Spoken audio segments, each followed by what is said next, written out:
இப்போ ஐ கட்டுறது பார்க்கலாம் பாருங்கள். இதில் அதுலேயே ஐ கட்டுறது வந்திருக்கு. அதனால் நம்ம தள்ளி இங்கே கட்டுறேன்.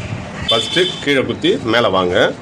ஒரு 1/4 இன்ச்சு அல்லது 1/4 இன்ச்சு ஒரு புள்ளி கேப்பில் கீழே போங்க. அடுத்து திரும்பவும் மேலே வரணும், திரும்ப கீழே போகணும். திரும்பவும் குத்தின இடத்துலையே குத்தி மேலே வாங்க, குத்தின இடத்துலையே குத்தி கீழே போங்க. இப்போது மேலே 3 லேயர் வந்துருச்சு, கீழவும் 3 லேயர். இப்போ வெளியில் வந்தோம்னா கீழே 3 லேயர் இருக்குது, மேலே 3 லேயர் இருக்குது.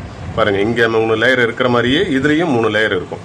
இப்போது இந்த நூலுக்கு நடுவில் ஊசி விட்டு முடிச்சு இழுங்க. உங்கள் காது பக்கம் இழுக்கணும், ரைட் சைடு காது பக்கம் ஊசியை இழுக்கணும். முடிச்ச நல்லா வலுவாக இழுத்து விடணும். இது மாதிரி அடுத்தடுத்து நீங்கள் இழுக்கும்போது முடிச்சு பக்கத்தில் வந்து விழும். மொத்தம் பார்த்தீங்கன்னா ஒரு 10லேருந்து 12, 13 குத்து வரைக்கும் வரும். நல்லா நெருக்கமாக போட்டுக்கிட்டே வாங்க.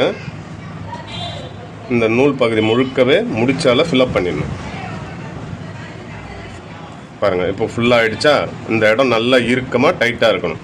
அதுக்கு பிறகு கீழே துணியில் இப்படி குத்தி எடுங்க. 1. அடுத்தது கீழே போங்க.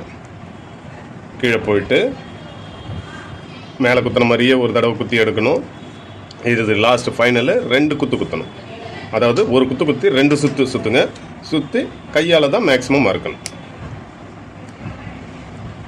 பாருங்கள், இவ்வளோ தான் நீட்டு. இந்த லென்த்து தான் இருக்கணும், இதை தாண்டி இருக்கக்கூடாது. அதேமாதிரி ஒவ்வொரு ஐயும் முடிச்சுட்டு அறுத்தணும்.